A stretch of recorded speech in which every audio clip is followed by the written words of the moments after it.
nostalgic old soul. We're in the middle of Final Fantasy preview season, which appears to have no end in sight. Like, I literally cannot see the horizon past the endless fields of Final Fantasy previews. But instead of looking at yet another sword held by an anime protagonist that I don't care about, I've been thinking about Commander cards that no one plays anymore. I've been reminiscing about sighing outwardly as someone pulled out an Alluro deck. Because you just don't see that anymore. And much like those friends that you still love them and you still cherish the memories of the time you spent with them, but in reality, when they screwed up their credit score and moved to Cyprus, you realize that you weren't going to see them much anymore. But you long for that one last trip down the pub where they get into a messy mess and it reminds you of why you don't want to play with Allura anymore. So I asked my community tab on YouTube this: what is your favorite Commander Old Faithful that is now over the hill?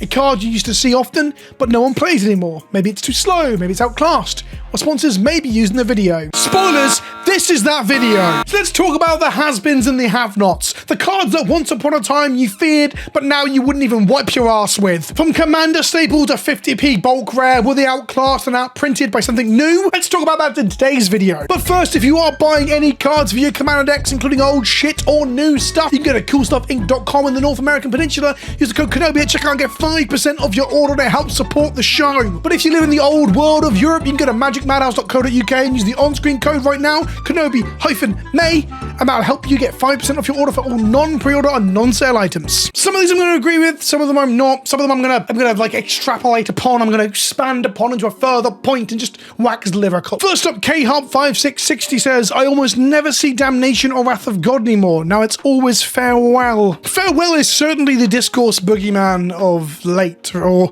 of the last year or two. It's a card that gets talked about a lot by people, including myself. I personally believe the card is a huge mistake. It does far too much for too little. For 6 mana, you can just wipe clean absolutely everything. And whilst I think in a 60 card format, I don't give a shit, that can exist, that's absolutely fine. In a more social, a more fuck about format, having a card at 6 mana that does this means that games get reset to the fucking Stone Age more often than they should. Personally, I think EDH decks should be able to have some sort of resilience against Wraths by having areas or permanent types that they can rely upon. Artifacts, enchantments, the graveyard, and similar. Having this hit absolutely everything except for your hand is bonkers. I am not a fan. That said, I don't believe that Damnation and Wrath of God don't see any play anymore.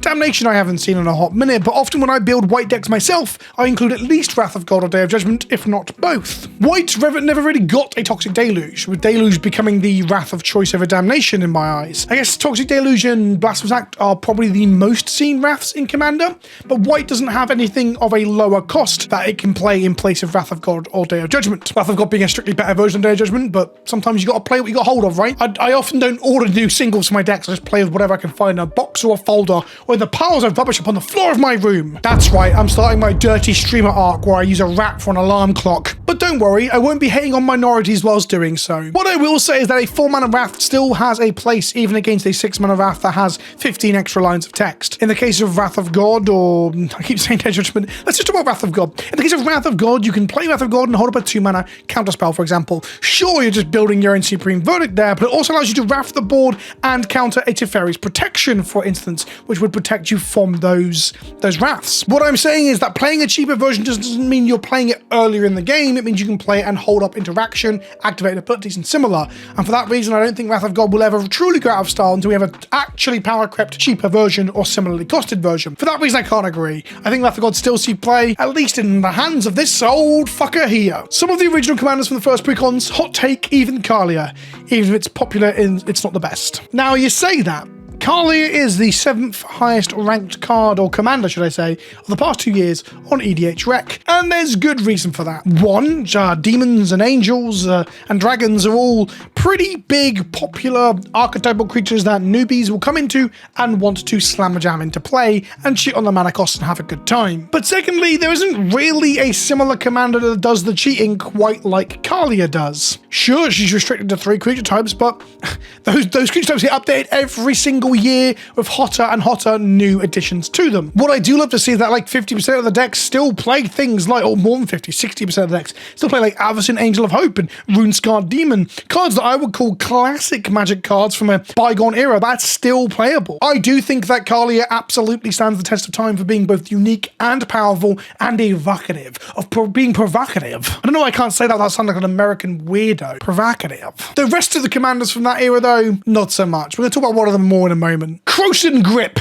I don't remember the last time I've seen someone cast it in the wild. I think they're right, you know, on this one. Like 3 mana, destroy one thing. The reason you're paying over the odds for the cost, because the simple naturalizer is 2 mana, right? But you're paying over the cost to get split second, which essentially stops people from fucking around, activating stuff, or even countering this with a cast spell from hand, because as long as it's on the stack, players can't cast spells or activate abilities. I've recently, and by recently I mean the last 2 years, at some point, everything blurs into one, you know, I'm an old fucking man now. But at some point recently, time is a construct. I had an argument with a competitive player saying that this card could see some play in CDH. I don't see why not. Their argument was it costs too much, but when I said, you know, it's a removal spell that can't be interacted with easily, there are ways to do it, of course, they argued that you could do that with the cost of 1 counter spell plus 1 removal spell at 1 mana each, costing you less. That obviously means you're spending more cards, and I didn't really understand how this couldn't be CDH playable, apart from it being 3 mana, which is the absolute peak cost of a CDH card if it's not like winning you the game. I get that. I think people really undervalue how good the split second can be, and if you were to play this in your commander decks and hit people with it, it would blindside people. People will be ready to activate and flicker and recur and do all sorts of dumb shit, and you're just like, actually, sorry, I've put Croen Grip on the stack and you haven't read the full fucking card. It says split second, bitch. But I think they're right. I think that it just sees less play now, and that's kind of sad. I miss you, Croen Grip. Call me. Merciless Eviction used to be the board wipe to end all board wipes. Now Farewell outclassed it in every regard. Oh boy, this is so true, bestie. Choose one. For 6 mana and 2 colors, exile all artifacts, all creatures, all enchantments, or all planeswalkers. Farewell is easier to cast and can be just generally more impactful,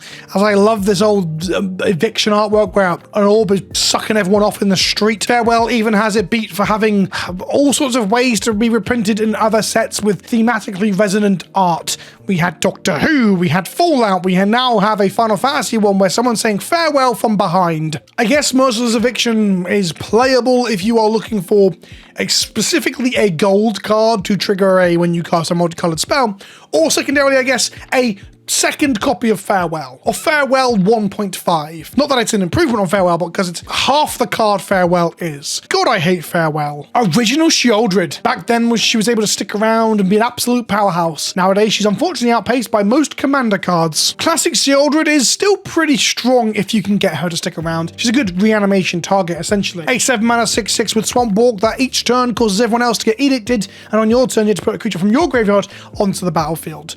There's not really quite anything this powerful in that kind of slot. Like, even some arguably power-crept versions of her, Arden the Usurper from Fallout, for example, not from Fallout, sorry, from Final Fantasy, is an 8 mana triple black 4/4 version without the Swamp Walk and without the Edict, and when it resists things, albeit from any graveyard, it exiles them, creates a token copy, and it's a 5/5. So there are some downsides, and it makes them a demon with stat line stuff as well, and keyword stuff. So there's like ups and downs on either way. I still think she is uniquely very good at what she does, but at 7 mana, I think the point is she is outclassed by a race to make good decks more efficient. I guess CDH being the upper end, the top tier of power levels in Commander, gives people aspirational or at least guidance towards making their decks more powerful, and thus people are bringing their mana curves down. We'll talk more about that with Mana Rocks in a moment. And thus your big fucking fatties aren't really something you're going to do unless you're turbo ramping in green or you're cheating them into play. I would argue Sheoldred is still a reasonable card to cheat into play because of that impactful at the beginning of each opponent's upkeep trigger as well. I still think she's good. There's a reason she's still $16, and it's not from a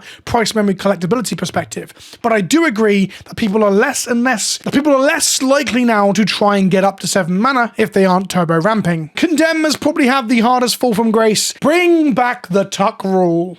Okay, story time, kids. Let's get fucking nostalgic here. Condemn. So Says put target attacking creature on the bottom of its owner's library. Its controller gains a life equal to its toughness. It essentially tucks a creature to the bottom of a library, and this used to be an absolutely terrifying thought for the low cost of 1 white mana if you were to throw your commander into the red zone against somebody and they were bluffing or so they had a condemn. Because back in the day, before the tuck rule was removed from commander or implemented to stop it from happening, when your commander got tucked, you couldn't replace that tucking with going back to the command zone. It used to be that if your commander was bounced to hand, put into graveyard, put into exile, graveyard was different. That was one you could replace. Dying you could replace. But to hand or to the bottom of your library, it had to go to hand or bottom of library. You couldn't opt to put it back in the command zone. And thus, something like Condemn was incredibly powerful. There's another card that I think someone mentions in a moment that I'm also shed a tear and RIP for. But I do miss this. I liked it as a way to permanently deal with really annoying commanders.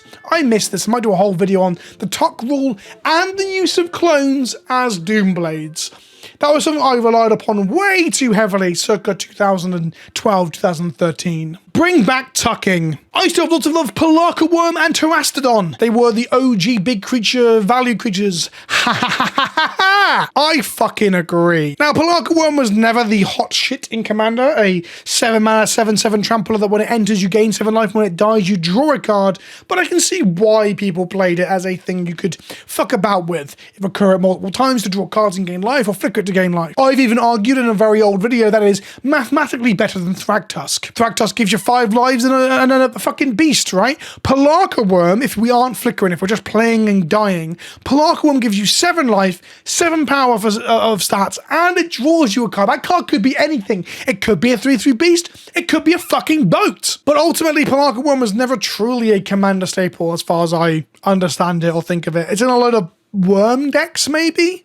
I don't know. Nasty Terrasti, on the other hand, Terraodon, the 8 mana 9/9 that ETBs and draws up to 3 target non-creature permanents. Each permanent it can it's destroyed this way. Its controller makes a 3/3 elephant token. I think this card is not really outclassed. They aren't keen to print things that can blow up 3 lands at once anymore. 7 Primordial was kind of the outclassing of this, and that card is banned in Commander still to this day. I don't think Terraodon has been outclassed, but again, it's that race to do a thing. And if you're racing to 8 mana just to blow up like one person's land, one person's Soul Ring, and one person's enchantment and give them a 3/3 elephant in exchange, it just ain't what it used to be, right? You want your cards to be more impactful than generating collectively 9 power for your opponents. Yeah, it's at its best really when you cripple one person with it. Like in Cube, if you natural order into a Terraodon and blow up 3 of their lands and then can kill one of the 3/3s, you're laughing because you put them so far behind.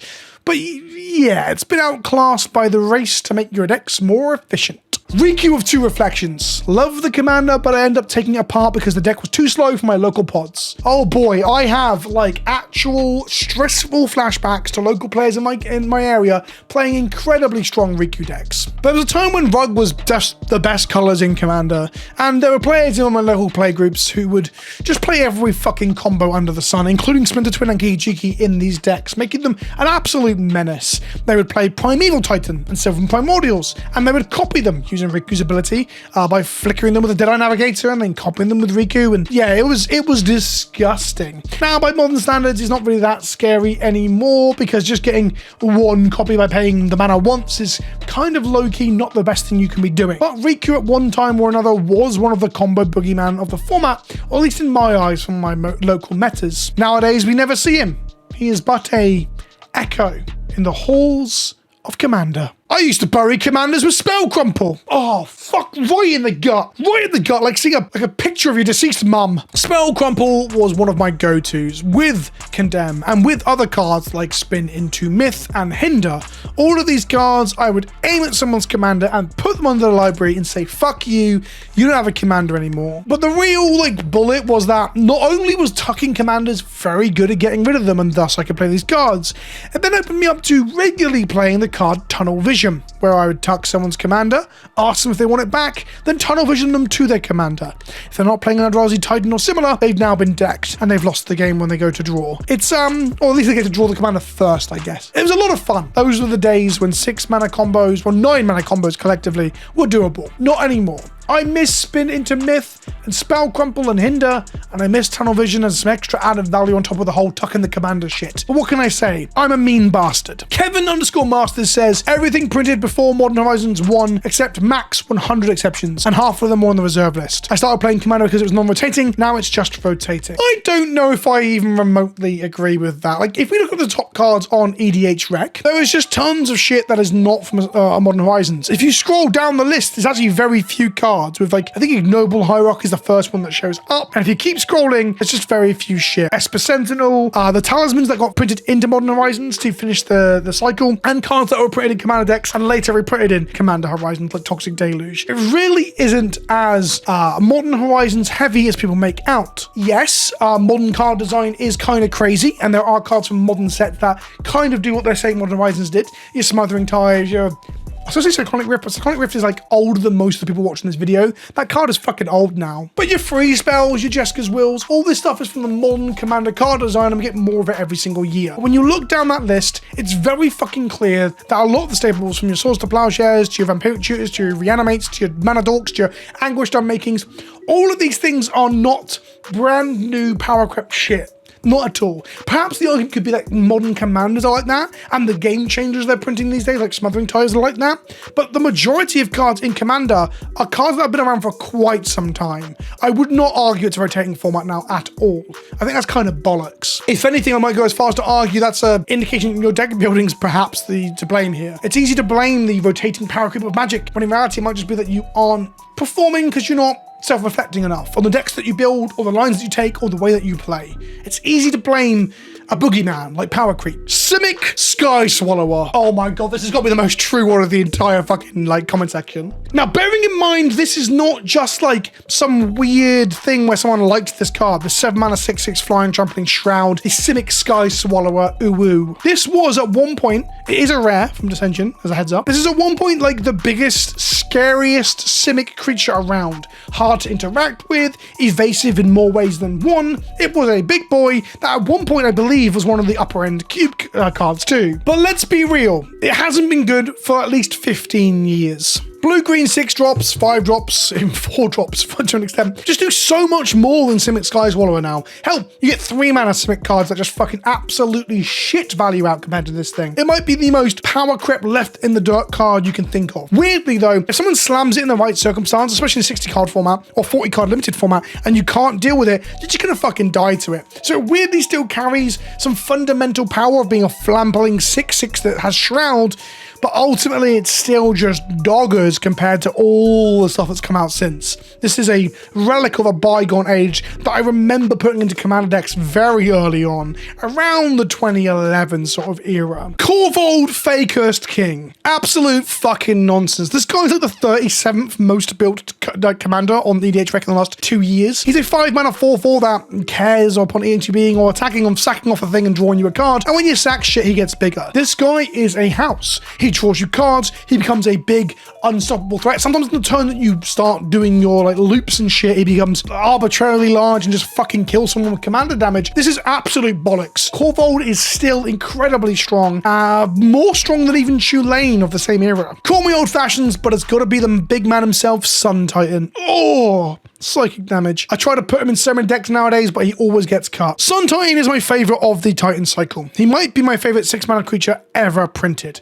I fucking love Sun Titan. And again, we've had versions of Sun Titan printed in recent time that doesn't quite do what Sun Titan does. You can flicker him for the big value part. You can get back fetch lands. You can get back all sorts of shit. I'm not going to go into all the things and use cases of Sun Titan. It's just exactly what I want to do. I want to recur my 3 CMC or less stuff, and it's going to be hot. And again, hard casting him, like in mono white, for example, is just not where a lot of commander decks want to be anymore because everyone's racing towards this efficiency thing. However, what I want to posit to you, and it's part of the message of this video, is that you can play fucking anything in Commander. You can't play 100 cards of anything, because if you play 100 shit cards, you can get demolished. But you can play a couple flex, style, nostalgia picks, like flavor picks, if your play is good and the rest of your deck is good enough to carry them. I think Sun Titan is not the best-in-class 6 mana value creature of all time anymore. It absolutely is not. But I think you can do really cool shit with it when you flicker it and stuff like that, like I do now to Adrian, that it's actually good enough. And I think if you are cutting it from your decks, it's more testament to your deck building or your lack of bravado, your lack of confidence in your own ability. Look, just play Sun Titan and slam it into play and be fucking proud that you're playing Sun Titan in the year of our Lord 2025. Don't be a coward. Darksteel Ingot used to be cool until enemy talismans and arcane signet edged it out.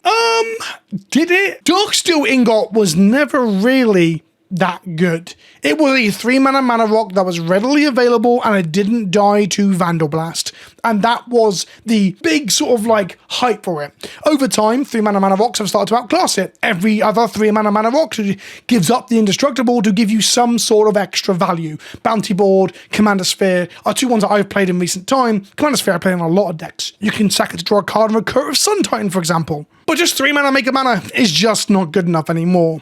Was it outclassed by 2-mana mana rocks? That's an interesting one. I think you got to remember that like Darksteel Ingot was put alongside the allied signets back in original Mirrodin block. They've lived with each other throughout their entire time in Magic. So for Darksteel Ingot to see some playing Commander over the years and be worth a couple of bucks is indication that a 3-mana mana rock might be wanted. You can't just play only 2-mana mana rocks. You can only get so many into your deck before you need to reach for those 3-mana mana rocks that now outclass Darksteel because there's so many of them. Again, we're talking to that efficiency thing, right? People really want to chase the efficiency of playing the cheapest possible things. And I really wish people would just let that go in a format which is about fucking around. I don't think people need to play Darksteel Ingot because it really lacks any of the flavor or theme or interesting applications that other 3-mana rocks do. Like, you could introduce the day-night cycle to your games and then completely ignore it for the rest of the game if you want to with the Celestus. But Darksteel Ingot was played because people didn't know any better, not because it was good. Years ago, my two boogeyman decks were Tuvasa the Sunlit and Taser Karlov. Got beat by Dinosaur Precon a couple of weeks ago. Truth be told, my friend, that's on you again. This is a deck building thing. I think that any reasonably well-built Tuvasa or Taser Karlov can beat the Dinosaur Precon. That Dinosaur Precon, if it's the Discover one,